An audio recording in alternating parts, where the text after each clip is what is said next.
শ্রেষ্ঠ সবচেয়ে দামি কোন ব্যক্তি?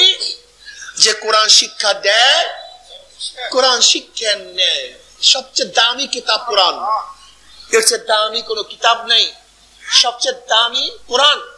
এই কোরআন দামি হওয়ার কারণে কোরআন যেই জমানার সাথে, যেই কালের সাথে, যেই জায়গার সাথে, যে স্থানের সাথে কোরআন মিলছে, সেই জায়গা সেই কাল দাম হয়ে গেছে, দামি হয়ে গেছে। কোরআন নাজিল হয়েছে রমজান মাসে, সমস্ত মাসের মধ্যে রমজান মাস শ্রেষ্ঠ হয়ে গেছে। কোরআন নাজিল হয়েছে লাইলাতুল কদরের মধ্যে, এর সমস্ত রাত্রির মধ্যে লাইলাতুল কদর দামি হয়ে গেছে। কোরআন নাজিল হয়েছে হেরা পর্বতের মধ্যে, এই জন্য হেরা পর্বত সমস্ত পাহাড়ের চেয়ে দামি হয়ে গেছে। কোরআন নাজিল হয়েছে মক্কার মধ্যে, সমস্ত নগরীর মধ্যে মক্কা দামি হয়ে গেছে। কথা বলেন না কেন? কোরআন নাজিল হয়েছে যে ব্যক্তির উপরে, সেই ব্যক্তি সমস্ত মানুষের চেয়ে দামি হয়ে গেছে। আমার নবীর চেয়ে দামি কেউ নেই, সবচেয়ে তিনি দামি।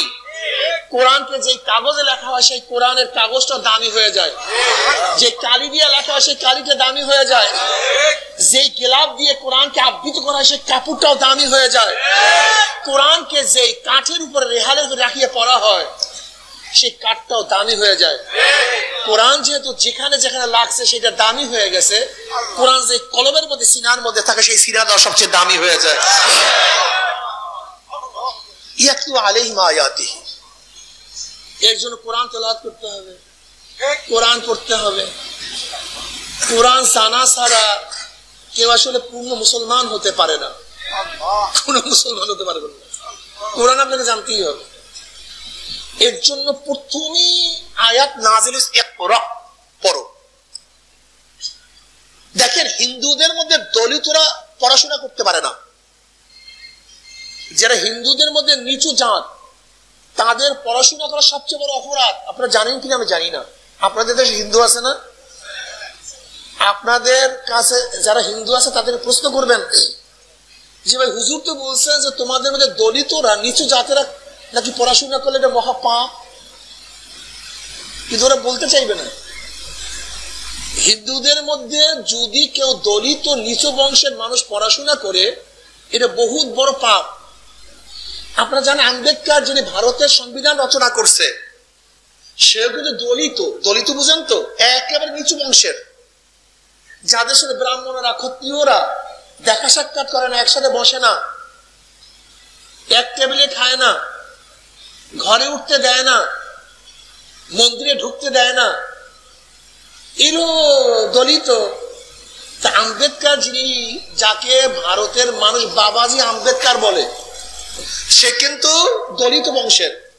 যেহেতু পড়াশোনা করা তার জন্য অবৈধ, কিন্তু আল্লাহ তো মেধা দান করছে, ব্রাহ্মণের ছেলে পড়াশোনা করতেছে, এখন তো তার পড়াশোনা করা যায় না, সে বাহির হয়ে শোনে। কিন্তু ব্রাহ্মণের ছেলের মুখস্থ হয় না, কিন্তু সে শুনিয়া শুনিয়া সব মুখস্থ করে ফেলে। এখন কি করবে? এই ব্রাহ্মণ তাকে ধোয়াইয়া মোছাইয়া পবিত্র করিয়া তারপর ঘরে নিয়া ছেলেকে শিক্ষা দেওয়ার জন্য আম্বেদকরকে পাশে বসাইছে।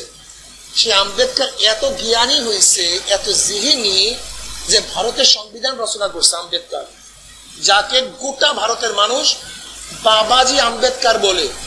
কথাটা বুঝাতে পারিনি? এই হিন্দুদের মধ্যে এত সিনি থাকার কারণে সে ব্যক্তি আর হিন্দু থাকে না, পরবর্তী বৌদ্ধ হয়ে গেছে, সেটা ভিন্ন মাসালা। আর ইসলামের দাওয়াত আমরা পৌঁছাতে পারি না, বা সে আল্লাহ তার কবলে হেদায়েত রাখে নেই। যেহেতু অন্যান্য ধর্মের মধ্যে দলিতদের শিক্ষা করা পাপ, ইসলামের মধ্যে শিক্ষা না করা পাপ।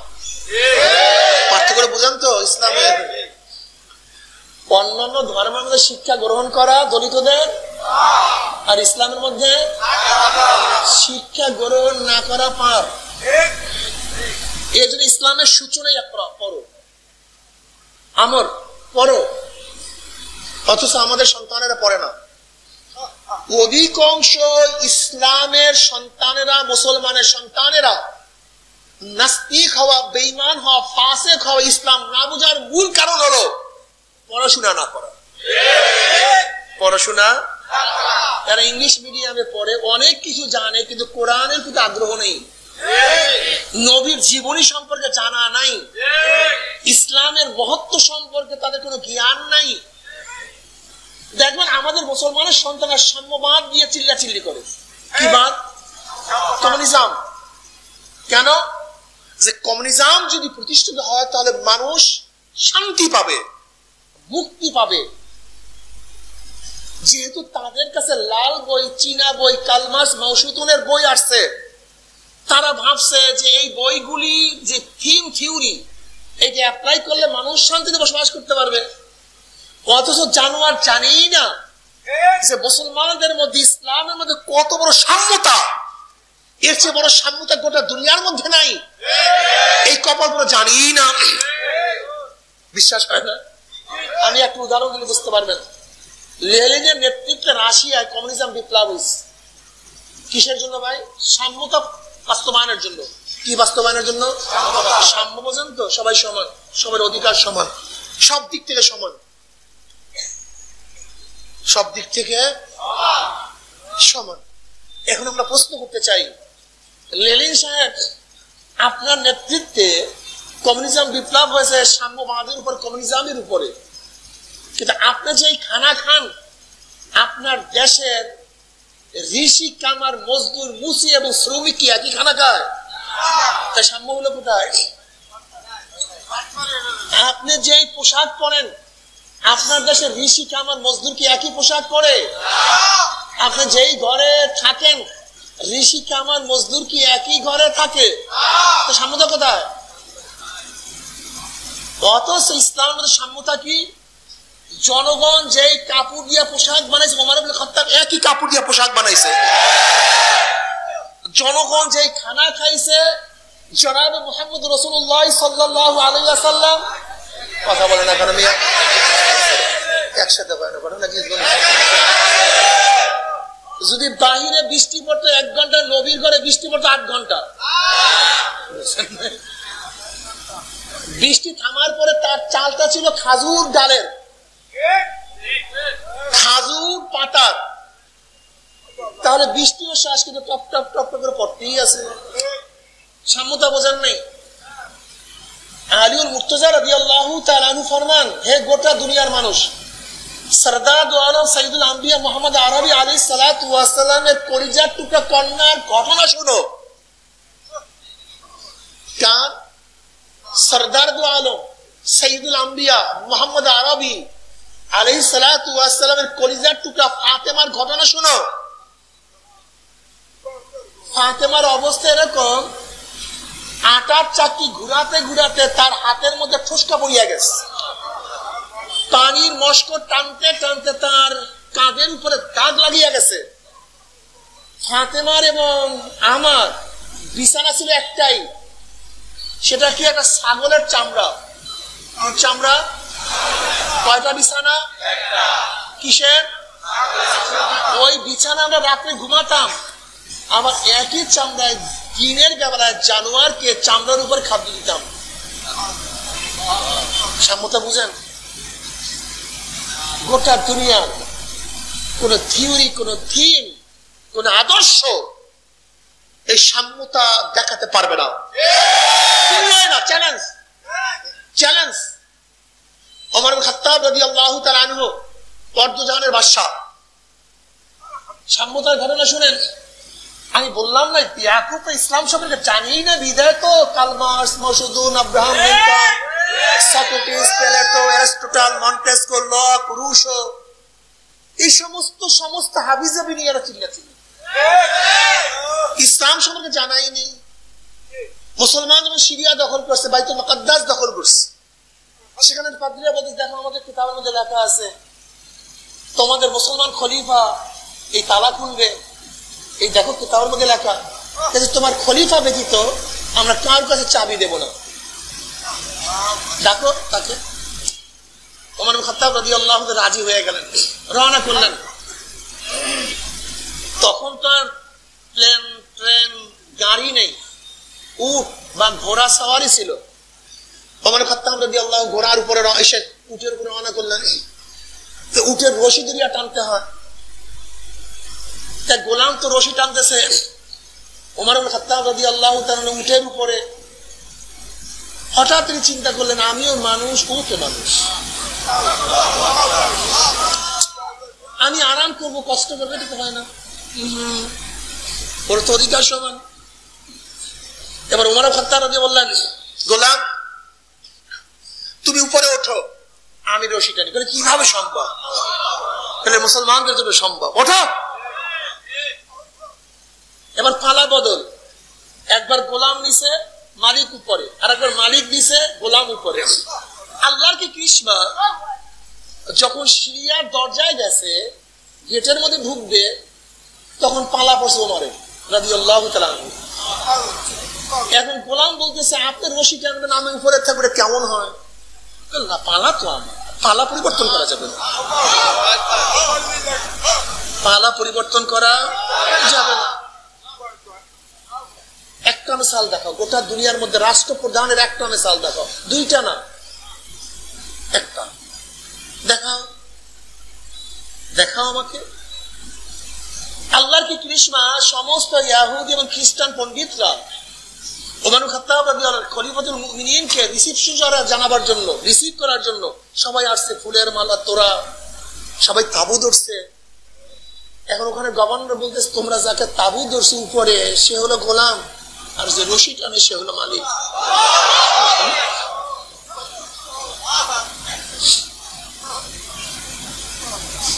এর নাম সাম্যতা। কোথায় মুসলমান, কোথায় ইসলাম, কোথায় আখলাক, কোথায় চরিত্র? ওই ঘটনা বারবার আমার মনে পড়ে। হযরত শাহ ওলিউল্লাহ মুহাদ্দিস দিল্লী রাহমাতুল্লাহ আলাইহি, তিনি দিল্লির মসজিদের মধ্যে রুমাল মাথায় দিয়ে ঢুকতেন, চেহারা দেখা যায় না। সাদরাটা খুবই আফসোস করতো, হুজুর রুমাল মাথায় দিয়ে ঢুকেন, আমরা তার চেহারা দেখতে পারি না। হুজুর বুঝতে পারছেন। হুজুর একদিন রুমালটা উঠাইয়া এক মুরিদের মাথায় দিয়ে দিস, অমনি মুরিদ চিল্লাইয়া পাল্লাইয়া অস্থির, হুজুর টান দিয়ে রুমালটা নিয়ে গেছে। হুশে আসার পরে অন্য অন্য সাথীরা প্রশ্ন করছে, ঘটনা কি ভাই? হুজুর তোর মাথায় রুমাল দেওয়ার পর তুই তিনটা চিল্লা চিল্লি শুরু করলি কেন? বলে ভাই হুজুর যখন আমার মাথার মধ্যে রুমাল দিছে, তখন এই মসজিদের তাকায়া দেখি, মানুষ তো দেখি না, মানুষ তো খুবই কম। কোন জায়গায় শুয়ার বসা, কোন জায়গায় শিয়াল বসা, কোন জায়গায় কুকুর বসা, মানুষ ইউরাফুল মুজরিমুনা বিসীমাহুম ফায়ুখাযু বিন-নাওয়াসি ওয়াল আকদাম। যেরকম বিজ্ঞ ডাক্তারের কাছে রোগী গেলে চেহারা ব্যক্তি ডাক্তার বলতে পারে কোন রোগের জার রোগীর মধ্যে ঢুকছে, ঠিক কিয়ামতের ময়দানে গুনাহগারদের চেহারা দেখলেই ফেরেশতারা বুঝতে পারবে কোন ধরনের গুনাহ করিয়া এই গুনাহগার কিয়ামতের ময়দানে উঠছে। এটা সব ভেসা। আমি নিজেকে চিন্তা করে দেখছি, আমার তো ভেসা সব। আল্লাহ পাকের এক নাম সত্তার। সত্তারের অর্থ কি? গোপন কর্ণীওয়ালা, যে গোপন করে। যদি আল্লাহ পাকের গুণ না থাকতো তাহলে আমি এখানে বয়ান করতে পারতাম না, আমরা কেউ কাউকে চেহারা দেখাতে পারতাম না, কেউ কাউর সামনে পড়তে পারতাম না। আল্লাহ পাকের সত্তারের গুণের কারণে আমাদের গুনাহকে আল্লাহ পাক গোপন করিয়া রাখছে। আল্লাহর কাছে দোয়া করি, মাওলা হে যেরকম দুনিয়াতে গুনাহ গোপন করছো, এই আমাদের ময়দানে গোপন করিও।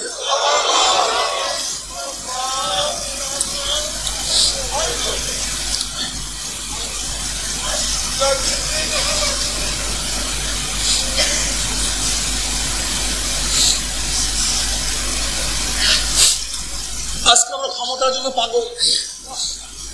অথচ ওমর ইবনে খাত্তাব রাদিয়াল্লাহু আনহু অসুস্থ, সাহাবারা বললেন আমিরুল মুমিনিন, আপনি আপনার ছেলেকে খলিফা নিযুক্ত করেন। ওমর ইবনে খাত্তাব রাদিয়াল্লাহু বললেন, যেই বোঝা আমি বহন করছি, আমি চাই না এই বোঝা আমার কোন বংশের কেউ বহন করুক। ওমর যেন একলাই বিচারের সম্মুখীন হয়, তার বংশের কেউ যেন বিচারের সম্মুখীন না হয়। ক্ষমতাকে কত বড় বোঝা মনে করতেন, কত বড় দায়িত্ব মনে করতেন, কত বড় পাহাড় মনে করতেন। আর আজকে আমরা ক্ষমতার জন্য পাগল হয়ে যাই। ইসলামের মধ্যে আর পাশ্চাত্যদের মধ্যে পার্থক্যই এখানে। কথাটা বোঝাতে পারিনি? তোমার এবং আমার গুনার দ্বারা যে জাহান্নামের আগুন জ্বলিয়া রইছে, চোখের পানিও ছাড়া কিন্তু জাহান্নামের আগুন নিভানো সম্ভব না। কাজী বাবা আমার জন্য দোয়া চাই, আমিও দোয়া করি, সবাই সবার জন্য প্রাণ খুলিয়া দোয়া করো যেন কিয়ামতের ময়দানে গলা গলি বাঁধিয়া বলে একসাথে জান্নাতে যাওয়ার তৌফিক দিয়া দেয়। আল্লাহুম্মা আমিন, আল্লাহুম্মা আমিন, আল্লাহুম্মা আমিন।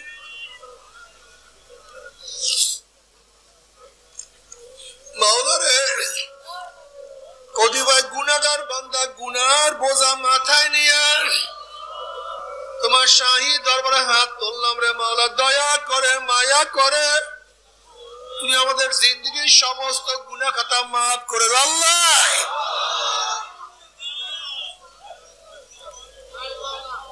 আল্লাহ মাফ করবাই না, ক্ষমা করবাই না। তোমার বন্দার এখানে কেন আসছে আল্লাহ?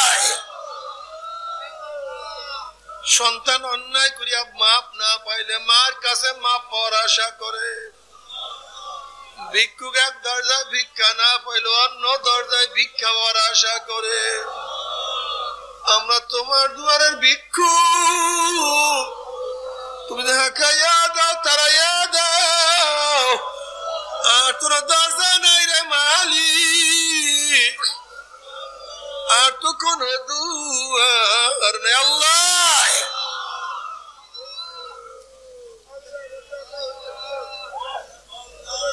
আল্লাহ আমার যুবক বাবাদেরকে কবুল করিয়া নাও, আল্লাহ আমার মুরব্বী বাবাদেরকে কবুল করিয়া নাও, আল্লাহ আমার মা বোনদেরকে কবুল করিয়া নাও।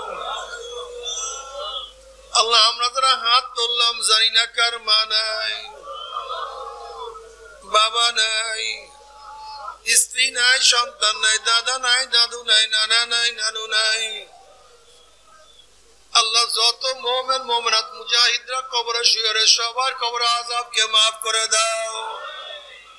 আমার বড় ভাই আজকে দুনিয়াতে নাই আল্লাহ, আমাদের শায়খ ও মুর্শিদ নাই, তাদের কবরকে জান্নাতের বাগিচা বানায় দাও।